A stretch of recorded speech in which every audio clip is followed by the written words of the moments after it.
Wabarakatuh.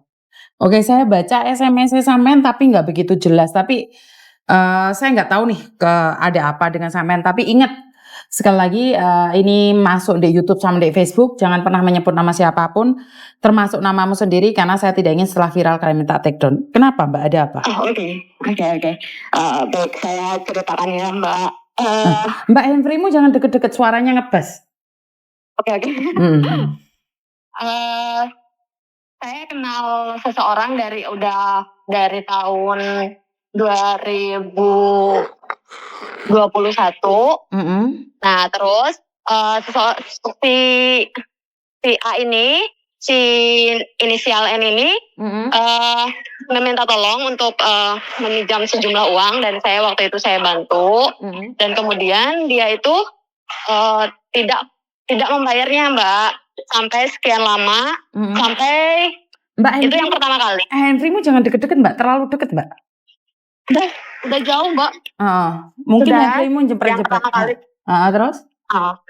Itu yang pertama kali. Terus yang kemudian itu yang pertama ya, setelah menghilang, dia juga mendatangi saya kembali untuk meminjam sebuah jumlah uang lagi. Dan kebetulan saya itu ngerasa, oh iya saya percaya gitu aja, Mbak. Saya kasih tip 2 kalinya. Dan setelah itu menghilang sampai saat ini. Kabar terakhir di bulan Maret, dia itu calling Tisa lagi. Pertamanya di Interminute pulang Indonesia.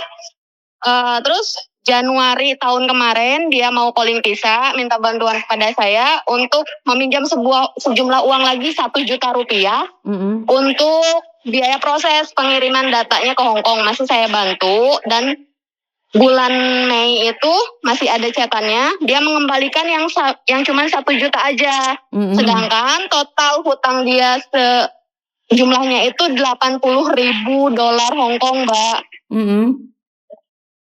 Nah, udah sampai di situ sudah nggak bisa dihubungi lagi, tapi WA-nya aktif, Mbak. Tapi nggak pernah balas chat.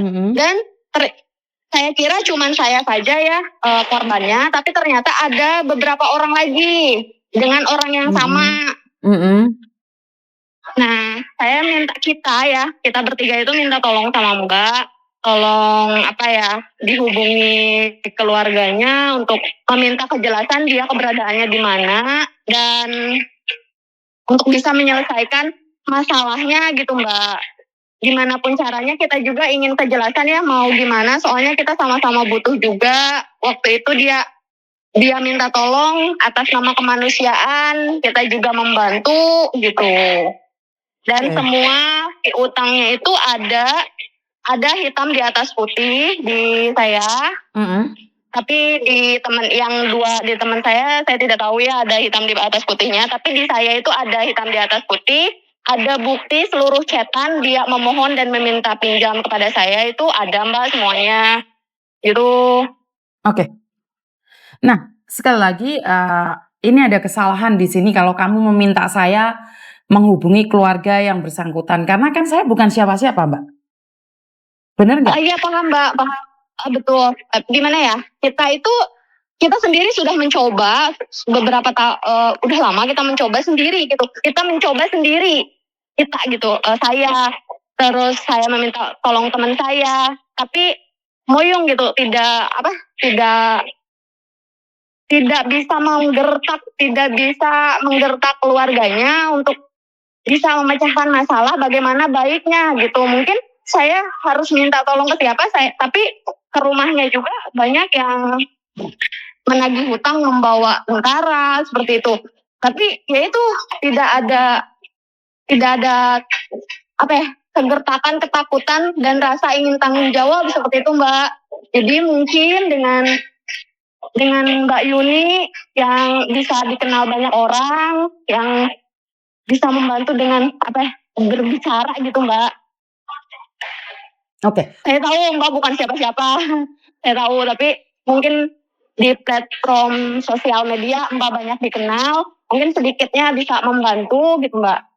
Oke, sekali lagi di sini yang salah, Mbak. Kalau masalah utang piutang seperti yang saya jelaskan bahwa saya tidak boleh ikut campur.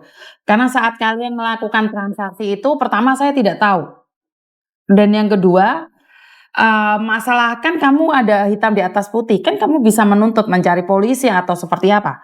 Itu apa gunanya hitam di atas putih? Kan kamu bisa menuntut saat mereka tidak membayarnya. Benar tidak? Jadi itu sebenarnya Betul, Mbak. kalau uang udah lepas dari tangan itu sulit untuk kembali, Mbak. Mereka memilih untuk Iya, dipenjara betul. daripada untuk mengembalikan uang. Karena itulah saya selalu bilang jangan pernah percaya Iya, sama betul, betul. siapapun Iya. tentang uang. Saya lebih memilih untuk tidak mempercayai siapapun untuk berbicara tentang utang. Jadi karena kalau sudah lepas dari tangan, itu uang nggak akan bisa kembali, Mbak. Sangat susah untuk kembali. Iya, iya Jadi betul Mbak. Tiap kita meminta apa ya? Ini saya punya bukti hutang gini gini gini gini. Terus jawabannya, oh kita lanjut aja ke pengadilan katanya gitu. Jadi selalu menakuti yang menagih untuk dituntut balik gitu Mbak. Nah, kok gimana? Iya makanya keluarganya itu kayak gimana ya? ya kan keluarga nggak tahu Mbak. Sampean waktu pinjam simpan peminjam itu kan nggak lewat keluarganya.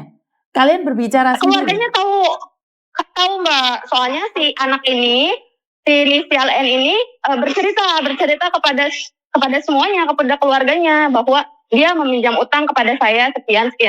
Ada buktinya kalau dia bercerita sama keluarganya? Ada bukti chatnya. Bukan, kamu tahu sendiri dia berbicara dengan keluarganya atau katanya?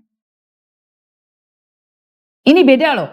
Jika kamu dituntut kepada suaminya, bercerita kepada suaminya. Bukan, karena saat kamu menuntut, itu kamu harus yakin bahwa memang kamu dengar sendiri dia bercerita, bukan katanya dia loh. Karena banyak orang mengatakan bahwa suaminya tahu, keluarganya tahu, tapi sebenarnya keluarganya nggak tahu. Makanya saya nanya nih, kamu yakin dia keluarganya tahu beneran kalau dia punya utang kamu? Iya, tahu Mbak. Sempat dia ngobrol sama suaminya? Langsung. Sempat ngobrol sama suaminya?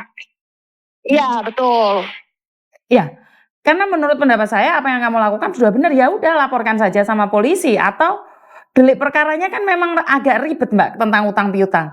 Karena kalian kan melakukan transaksi sendiri. Kenapa kamu tidak menyuruh dia utang di bank? Kenapa harus meminjamin dari kamu? Karena kalau di bank dia bisa dituntut, tapi kalau pada orang biasa dia nggak bisa nuntut. Kamu gimana nuntutnya? Ya itu sih memang kesalahan awalnya itu yang pertama itu, yang kedua saya tidak tahu agennya yang sekarang itu di mana. Gitu, jadi saya tuh pengen ada jalan untuk tahu anak ini ada di mana gitu Mbak. Nggak bisa Mbak. Kalaupun seandainya anak itu agennya saya pun nggak boleh memberikan informasi pada kamu loh. Kalau saya memberikan informasi pada kamu itu salah. Saya bisa dituntut. Karena itu adalah ranah pribadi. Jadi nggak boleh siapapun memberikan informasi. Ya itulah saya selalu katakan jangan meminjamin orang. Kalau uang sudah lepas dari tangan itu hilang sayang. Atas dasar kemanusiaan atau apapun, kenapa kamu nggak memilih untuk menyumbangkan pada Palestina? Kenapa kamu tidak memilih untuk menyumbangkan pada orang-orang yang meninggal dunia? Kenapa kamu lebih memilih membantu orang atas dasar kemanusiaan? Karena kalau sudah uang lepas dari tanganmu itu sudah hilang sayang. Iya. Kalau Miss Yuni nyari keluarganya itu salah sayang. Kenapa? Iya, Saya nggak ada hubungan. Nggak boleh. Iya. Karena itulah tadinya kan saya pernah lihat konten teman-teman saya nyaranin gitu. Banyak teman-teman yang nyaranin. Yang pertama alasannya ya, banyak teman-teman yang nyaranin, oh coba lapor, minta tolong gini-gini. Terus saya juga beberapa kali lihat konten Mbak yang bisa menghubungi keluarganya, menjembatani gitu. Itu saja sih Mbak. Selain itu bukan menjembatanin untuk masalah sih nggak apa-apa ya. Tapi kalau menjembatanin untuk nagih hutang nggak boleh loh Mbak. Enggak. Saya tidak menuntut meminta tolong untuk menjembatani untuk menagih hutang, tidak. Menjembatani untuk bisa berhubungan, meminta informasi gitu. Ya berarti sama aja kan tetap pada akhirnya kan nagih hutang sayang. Untuk menanyakan informasi tentang, nah ini sekali lagi ini ada yang salah. Kalau kalian nih untuk kemarin saya menjembatani orang karena dia ditipu untuk ASN untuk pegawai negeri ini saya bisa menjembatanin pada korban dan pelaku. Tapi kalau ini pure nagih hutang nggak boleh saya nggak boleh. Karena saat utang piutang itu saya nggak terlibat di dalamnya sayang. Jadi kalau kalian bermasalah nih ditipu nih, masalah penipuan, beli tanah atau dijanjikan jadi pegawai negeri ternyata enggak. Saya kan ada koneksinya. Saya ada polisi, saya ada orang BUMN yang saya kenali, saya bisa minta bantuan. Lah kalau utang piutang gini gimana saya? Kan nggak ada, saya nggak ada kenalan. Saya nggak kenal debt collector. Bener nggak? Jadi untuk menjembatani utang piutang dengan menjembatani orang tertipu itu beda loh. Ini kan utang piutang toh awalnya bukan ditipu kan kamu? Awalnya kan dia ngomong baik-baik sama kamu utang piutang. Iya, Bener nggak? Nah, kalau masalah arisan bodong atau job TKL atau apa, saya akan menghubungi. Karena itu ranahnya penipuan. Lah kalau ini kan dia masih utang piutang yang secara pribadi, sayang. Nah, kalau kalian mau, kalian bisa melaporkan anak ini pada KJRI. Kalian bertiga datang ke KJRI. Bisa melaporkan bisa ya, itu. Mbak? Nah, kenapa? Oke. Betul, iya, saya teman juga ada yang ngomong, kenapa lapor KJRI aja. Nah, saya itu benar-benar awam pengetahuan tentang soal itu ya Mbak. Jadi kita bisa melaporkan ke KJRI gitu. Ya sekedar melapor, saya nggak tahu apakah ditanganin atau tidak, tapi setidak-tidaknya kamu punya rekod bahwa kamu pernah melaporkan anak ini di KJRI. Nah, jika banyak orang yang ditipu, mungkin KJRI akan bertindak. Tapi sekali lagi KJRI adalah negara ya, di mana nggak yang diurusin nggak cuma satu, ya kamu harus bersabar, di mana bukan hanya kamu satu orang yang ditangani oleh KJRI, ya sabar. Ditanganin atau tidak, saya kurang tahu, karena ini sudah ranahnya utang piutang kalian secara pribadi. Ngapain ngutangin uang atas dasar kemanusiaan? Di luar sana banyak orang yang membutuhkan. Kenapa kamu harus membantu dia? Bener nggak sayang? Iya betul. Tapi ya jadi gimana ya? Jadi dia itu kayak yang satu orang ke teman saya itu buat operasi ibunya. Ibunya lagi di ICU. Gitu. Jangankan sampean ya Mbak ya. Jangankan sampean. Saya kasih tahu. Saya itu bekerja di agent zaman dahulu. Dan majikan itu dihapusin pembantunya ngomong bahwa ibunya masuk ICU. Pinjem uang dan pulang. Pinjem uang dan pulang ke Indonesia. Sama saya dia pinjem uang, tapi dia nggak ngomong sakit atau apapun. Dia nggak berani karena saya agentnya. Nah, setelah itu dia pinjam uang sama majikan, terus pulang ke Indonesia. Nah, ini anak waktu pulang Indonesia nggak ngubungi saya, majikannya juga nggak ngubungi saya. Setelah apa yang terjadi, dia nggak balik lagi ke Hong Kong, majikannya nyari ke saya.